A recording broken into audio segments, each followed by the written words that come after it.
کچھ دنوں سے وزیر اعلیٰ پنجاب کی تبدیلی کی افواہیں زیر گردش تھیں اور وزیر اعظم عمران خان صاحب نے لاہور کے دورے کے دوران ایوان وزیر اعلیٰ میں وزیر اعلیٰ صاحب عثمان بزدار سے ملاقات کی. انہوں نے وزیر اعلیٰ پنجاب عثمان بزدار پر مکمل اعتماد کا اظہار ایک مرتبہ پھر کیا اور انہیں بے خوف کام جاری رکھنے کی ہدایات دی. دوسری طرف صوبے میں قیام پاکستان سے قائم جو زمینوں اور ریونیو کا جو نظام تھا، جس سے عرف عام میں نظام پٹوار بھی کہا جاتا ہے، اس کو جدید اگر ہم کہیں جدید خطوط پر استوار کرنے کے بعد دوبارہ سے فعال بنایا جا رہا ہے اور اس نظام کو مسلم لیگ نواز کی حکومت میں ختم کر کے اس کی جگہ ایک زمینوں اور ریونیو کا ایک کمپیوٹرائزڈ سسٹم لایا گیا تھا اور مرحلہ وار وہ لایا جا رہا تھا، لیکن کچھ عرصے سے اس پر کوئی کام نہیں ہو رہا تھا، کوئی پیش رفت نہیں ہو رہی تھی. اب اس معاملے پر ہم بات کریں گے. ہمارے ساتھ ترجمان پنجاب حکومت مسرت چیمہ صاحبہ موجود ہیں اور رہنما مسلم لیگ نون ملک احمد خان صاحب موجود ہیں. السلام علیکم، بہت شکریہ آپ دونوں مہمانوں کا وقت نکالنے کے لیے. سب سے پہلے ہم جاتے ہیں ملک احمد خان صاحب کی طرف. ملک صاحب، آواز آ رہی ہے آپ کو؟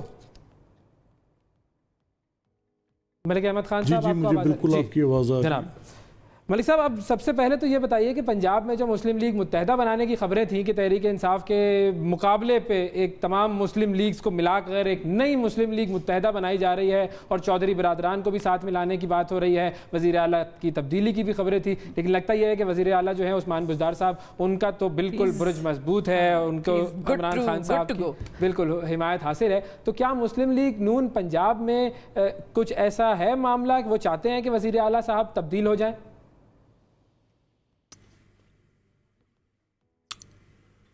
جی، آپ کا بہت شکریہ. دیکھیں، بنیادی طور پہ وزیر اعلیٰ کی تبدیلی کا معاملہ تحریک انصاف کا اندرونی معاملہ ہے. ٹھیک ہے، ہمیں تو اس بات پہ شکوہ ہے کہ پنجاب میں گورننس کا ایک بڑا بحران ہے، ایک نان ڈیلیورنٹ ریجیم ہے. ہمیں تو اس چیز کا شکوہ ہے.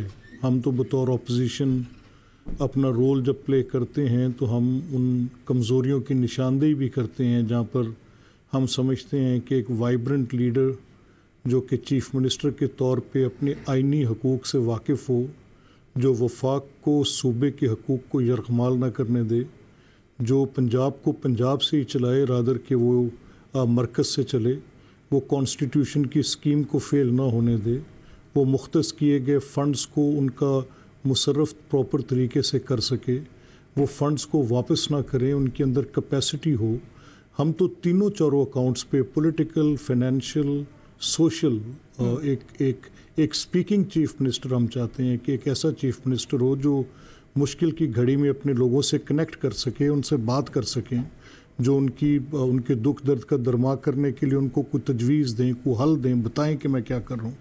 ہم تو ایک ایسا چیف منسٹر چاہتے ہیں. بحیثیت اپوزیشن ہمارا تو یہ تقاضا ہے کہ حکومتی جماعت اپنی صفوں میں سے کسی ایسے شخص کو لائے کہ جو اس مینڈیٹ کا، جو کہ بطور ایک لیڈر آف ہاؤس کے طور پہ. ٹھیک ہے، مسرت چیمہ صاحبہ کی طرف یہی سوال جو آپ نے بڑا اہم نقطہ، آپ نے پورا بایو ڈیٹا بتا دیا کہ کیسا وزیر اعلیٰ ہونا چاہیے. وائبرنٹ. ذرا مسرت چیمہ صاحبہ کی طرف جاتے ہیں. السلام علیکم مسرت صاحبہ، یہ جو بات ابھی کی اس کے حوالے سے بتائیے کہ یہ جو بایو ڈیٹا پورا بتایا ملک صاحب نے، کیا یہ کوالٹیز عثمان بزدار صاحب میں موجود نہیں ہیں؟ بسم اللہ الرحمن الرحیم. بہت شکریہ. بیسکلی جو میرے بڑے قابل احترام ہیں، میرے بھائی ہیں، لیکن جو یہ بات کر رہے ہیں نا، دیکھیں شروع سے جو پنجاب کا کلچر ہے، جس طرح کے آئی پروڈکٹ وہ دیکھنے کے عادی تھے. آپ یہ دیکھیں کہ پانی آیا تو بجائے اس کے کہ پانی کو نکالنے کا ارینجمنٹ کیا جائے، سی ایم صاحب کا کیا کام ہے کہ واسا کی ٹیم کے ساتھ لانگ بوٹس پہن کے پانی میں کھڑے ہو جائیں. جائزہ لینے تو جائیں گے نا، ٹھیک ہے نا. نہیں طریقے بھائی، اگر آپ کی مسلسل ایک صوبے میں حکومت اور ہر برسات میں پانی ہو تو پھر تو عوام کو وہاں پہ کھڑے ہو کے ان کے سامنے کھڑے ہو کے پوچھنا چاہیے کہ یہ پانی آیا ہی کیوں. میرا یہ پوائنٹ آف ویو ہے. ٹھیک ہے، نمبر 1.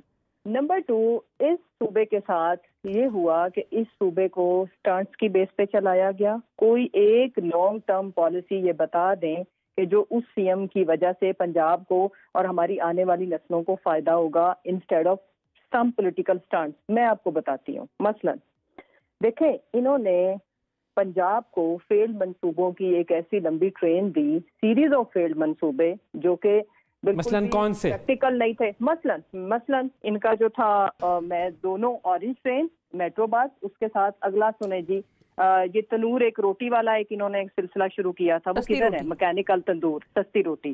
اس کے بعد میں آج بھی یہ کہتی ہوں، یہ ایسے ایسے سفید ہاتھی ہمارے لیے چھوڑ گئے ہیں جن کو ہم نہ نگل سکتے ہیں نہ اگل سکتے ہیں. مثلا دانش اسکول، بھائی اس بجٹ سے آپ کے پنجاب کے تمام جو گورنمنٹ اسکول تھے، پبلک اسکول تھے، ان کا انفراسٹرکچر ان کو اپ گریڈ کیا جا سکتا تھا، لیکن وہ ایک منصوبے بھائی دیٹ از اونلی لائک اس میں ایک بہت چھوٹے سے پاپولیشن کے جو بچے ہیں. اب ان کے تو منصوبے صحیح نہیں تھے چلیں، لیکن کیا یہ آپ لوگ بھی امپلیمنٹ کر رہے ہیں؟ جو راوی سٹی ہے جو اسلام آباد کے طرز پہ لاہور کے قریب وہ شہر بنا رہے ہیں، وہ تو ان کا منصوبہ تھا جو آپ لوگ اب اس کو آگے لے کے جا رہے ہیں. دیکھیں میری بات سنیں، سب سے بڑی اچھی جو انٹرسٹنگ چیز ہے، جو مضحکہ خیز بھی میں کہوں گی، کہ یہ ایک تو انہوں نے کلیم کیا کہ جی ہماری تختیوں پہ تختیاں لگا رہے ہیں، یعنی کہ 40 سال پہلے انہوں نے ڈیم بنانے کا سوچا تھا، تختی لگائی تھی، کام ہم نے شروع کیا. اسی طرح وہ جو راوی سٹی بالکل ان کا منصوبہ تھا، بنایا کیوں نہیں انہوں نے وہ سٹانٹس کھیلے جو کہ جس کے میجر چنک آف کرپشن اسی ٹینیور میں لے لے اور اسی ٹینیور میں اس کو ہائی لائٹ کر کے فوٹو شوٹ کر کے، اور جس طرح سے انہوں نے اورنج ٹرین بھی آپ کو پتا ہے انوگریٹ کر کے گئے تھے، تو پھر کتنی سواریاں ٹریول کر رہی ہیں کہ یہ کیوں شہر اگر ان کا تھا تو بن کیوں نہیں سکا؟ ہاں میں تھوڑا سا صرف ایک فکرہ میں بولوں کہ دیکھیں خاموشی کے ساتھ، نیک نیتی کے ساتھ، کنسٹرکٹیو چیزیں وہ کر رہے ہیں، یعنی کہ 35% رنگ فینس کر دیا ہم نے ان محروم طبقوں کو جن کی طرف کبھی کوئی روڈ نہیں گئی، کبھی کوئی بیسک فیسلٹی نہیں گئی، جو کہ ٹھیک ہے مجھے ملک صاحب کی طرف جانے دیجیے، آپ کا آگیا ہے پوائنٹ. ٹھیک ہے مسرت صاحبہ. ملک صاحب وہ یہ کہہ رہی ہیں کہ وہ آپ لوگ یہ گلہ کرتے ہیں کہ تختیاں ان کی تھیں اور ہم نے اس پہ دوبارہ جا کے تختیاں لگا دی. تو ایک تو راوی سٹی کے بارے میں انہوں نے پوچھا کہ بھائی کیوں نہیں وہ بن سکا اگر آپ لوگوں کا منصوبہ تھا اور ظاہر کام وہ برین چائلڈ تھا میرا خیال ہے شہباز شریف صاحب کا، تو اس پہ کیا ہوا آخر میں، کیوں معاملات ٹھہر گئے؟ اور دوسرا یہ کہ اگر سی ایم صاحب، اگر ہم نے چیف منسٹر کے طور پر آپ نے ان کی پارٹی کو کوئی مشورہ دینا ہے پی ٹی آئی میں سے، پی ٹی آئی پنجاب میں سے، آپ کے خیال میں کون بہتر ہو سکتا ہے ایز چیف منسٹر؟ وہ نام بھی اگر آپ کائنڈلی بتا دیں تو ہمارے لیے بھی کلیئرٹی ہو جائے گی، پی ٹی آئی کو بھی مشورہ مل جائے گا. I take a very serious objection to what these جتنے بھی obviously میں مسرت چیمہ سے تو میں اس طرح سے نہیں کہوں گا، لیکن کچھ لوگوں کو we are taking them seriously on task کہ یہ under what right یہ جو لوگ ہیں یہ آ کے ایک بات ہی یہ کرتے ہیں جو کہ اگینسٹ دا فیکٹس ہوتی ہے، اور پبلک لائی از اے سیریس کرائم. اور اگر یہ جس کی مثال عمران خان دیتے ہیں ویسٹرن ڈیموکریسی میں، اور اگر کوئی پبلک لائز ڈسٹارٹیڈ فیکٹس کے ساتھ کرے تو اس کو پبلک لائف سے ایجیکٹ کر دیا جاتا ہے، اسے روٹ آؤٹ کر کے بالکل ٹریش کر دیا. بتائیے. اب دیکھیں اورنج لائن کا معاملہ کیا ہے.